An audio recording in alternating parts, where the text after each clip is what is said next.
Coming from a background of poverty within a family stricken with addiction, I learned at an incredibly young age some awfully hard life lessons. Most would say kids should never ever experience. Well, newsflash, life is harsh. And now as I look back at those life values I learned through those struggles, I would argue that it was those experiences as a young child that shaped my mind so that I can now look at the world without blinders on.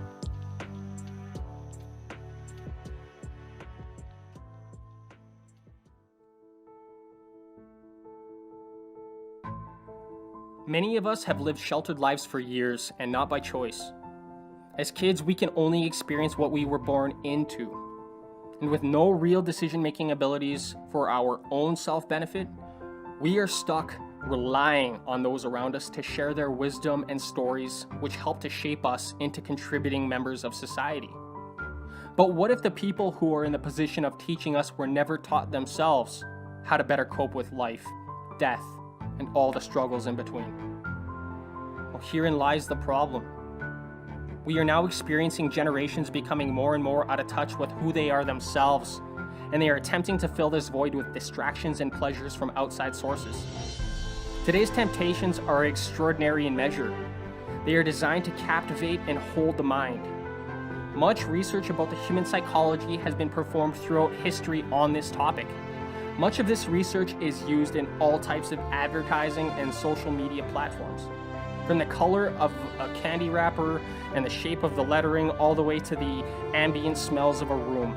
And they are all designed to affect your decision-making abilities, which they do. I liken it to researching an opponent's tactics and moves in order to manipulate and defeat them. And in this case, it is not a physical battle, but a battle of the mind. Now, let us say you have learned what your opponent's likes and dislikes are, what his or her values are in life, and what stimulates pleasure and or pain within them. You've just gained an immensely powerful position against them. You no longer have to fight with weapons of brute force, which would then expose yourself as the enemy, but instead now you can fight by pulling on the feelings and emotions, the pleasures and temptations, in order to manipulate people into getting what you want. This, unfortunately, is a story as old as human interaction, and it is currently used every single day as a form of control against the masses. So what does this mean for you? I think that it was really quite obvious that this system doesn't have your actual best self-interest and growth in mind.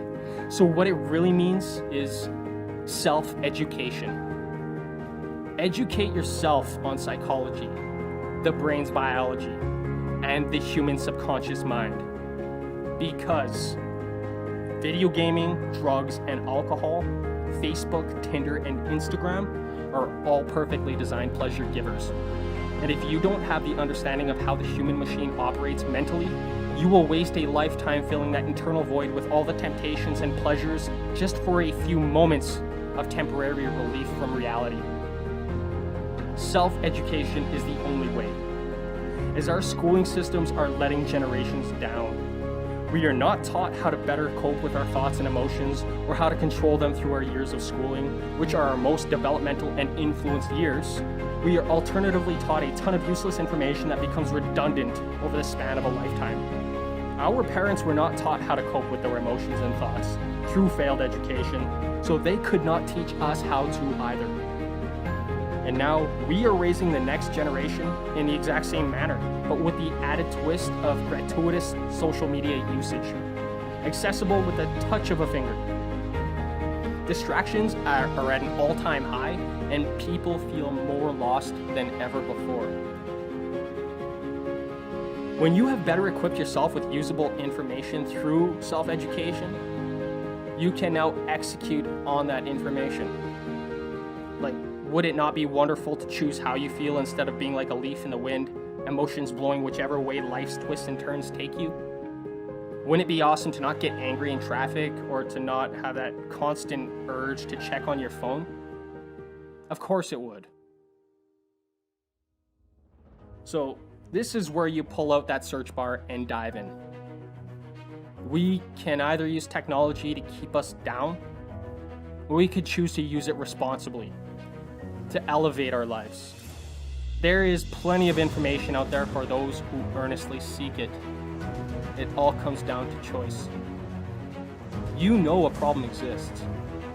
What you choose to do about it next will always be up to you. You are a powerful human being with an extraordinary mind. All you'll have to do is unlock it and believe in yourself.